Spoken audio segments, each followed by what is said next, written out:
देश के रास्ते पर ला ही दिया। बताइए, ईएमएल जो एक सब्सिडरी है बीएचईएल की, उस पर सरकार की क्या रणनीति है? स्टॉक बीएचईएल बंद प्री ओपन में हुआ है 3.7% ऊपर 58.85।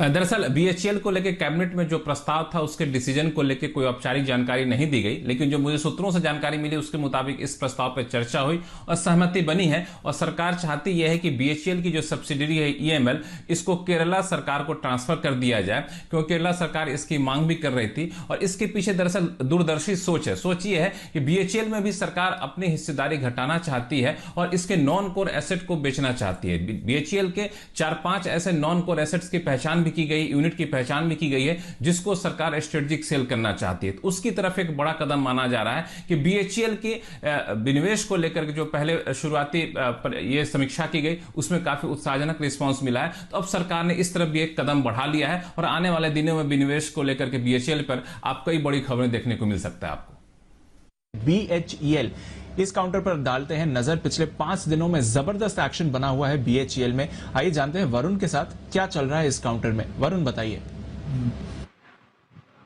डेफिनेटली दीप, देखिए लगातार तेजी में इस काउंटर, मुझे याद था करीब 40 to 41 के आसपास काउंटर पहुंच चुका था और वहां से देखिए किस तरह से तेजी काउंटर में देखने मिली है, करीब 15-18 रुपए के आसपास की। इनफैक्ट ये स्टॉक जो है वो 1.5 साल की ऊंचाई पे पहुंच चुका है। देखिए काफी सारे ट्रिगर्स है इसके लिए। एक तो जो दिग्गज कैपिटल गुड्स कंपनी है उसमें इस कंपनी के वैल्यूएशन जो अगर आप देखेंगे तो सबसे सस्ते हैं। आप भले एल&टी देख लीजिए, बाकी कोई भी कंपनी देख लीजिए, उनमें ऑलमोस्ट ये सबसे सस्ता काउंटर है। इसके अलावा इस कंपनी के कहीं ना कहीं विनिवेश के ऊपर भी फोकस है। बीएचईएल की जो सब्सिडरी है ईएमएल, उसमें जल्द हिस्सा बिक्री को मंजूरी मिलने वाली है। ईएमएल में बीएचईएल जो है करीब 51% के आसपास की हिस्सेदारी रखता है, तो उसका इम्पैक्ट भी कहीं ना कहीं स्टॉक में देखने मिल रहा है। और मेरे ख्याल से 1-2 दिन पहले ये खबर आई भी थी। वही कंपनी के जो Q4 के नतीजे हैं वो काफी मजबूत लेने का अनुमान लगाया जा रहा है।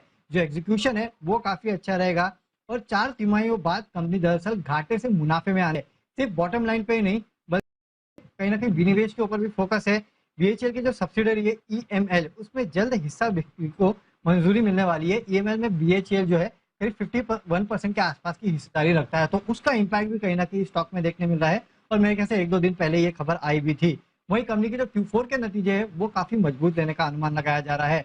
जो एग्जीक्यूशन है वो काफी अच्छा रहेगा और 4 तिमाहियों बाद कंपनी दरअसल घाटे से मुनाफे में आने वाली है, सिर्फ बॉटम लाइन पे ही नहीं बल्कि अगर आप ऑपरेशनल फ्रंट पे भी देखेंगे तो इस कंपनी का मुनाफा जो है वो आने वाला है। जबकि अब तक यहाँ पे भी कंपनी की हालत जो है वो काफी खराब थी। ब्याज पे कर्ज कम हो रहा है, वर्किंग कैपिटल जो है उसमें सुधार का अनुमान लगाया जा रहा है। इसके चलते कहीं ना कहीं कंपनी को फायदा हो रहा है और जो नए ऑर्डर इस कंपनी को मिल रहे हैं वो काफी अच्छे हैं। तो इनफैक्ट FY22 में कंपनी के लिए काफी मजबूत रहने का अनुमान लगाया जा रहा है, क्योंकि काफी सारे जो नए ऑर्डर्स है वो इस कंपनी को मिलेंगे। सरकार ने बजट में पावर सेक्टर पे भी फोकस किया था और इस कंपनी का काफी बड़ा हिस्सा जो है ऑलमोस्ट 51% के आसपास का हिस्सा जो है रेवेन्यूज का, वो कहीं ना कहीं पावर सेक्टर से आता है, तो उससे कहीं ना कहीं कंपनी को फायदा होगा। न्यूक्लियर पावर कॉर्पोरेशन के साथ कंपनी ने करीब 11,000 करोड़ के ऑर्डर भी मिले थे, तो उसका इम्पैक्ट भी देखने मिलेगा। तो एक बड़ी ऑर्डर बुक इस कंपनी के पास ऑलरेडी तैयार है। एग्जीक्यूशन स्ट्रैटेजी जो ये कंपनी डिप्लॉय कर रही है वो वैसे ही फायदा दिखाने लगी है। इस क्वार्टर के रिजल्ट्स में भी आपको वो देखने मिलेगा। ऑपरेशनल फ्रंट पे और बॉटम लाइन पे दोनों में आपको इसमें अच्छे नतीजे भी देखने मिलेंगे। तो काफी सारे ट्रिगर्स है जो इस कंपनी के लिए प्ले आउट हो रहे हैं। हाँ, और साथ साथ एक बात और है, हमारे चैनल पे भी लगातार इसको रेकमेंड किया जा रहा है और इसके लिए भी लगातार देखिए स्टॉक में तेजी बनी हुई है।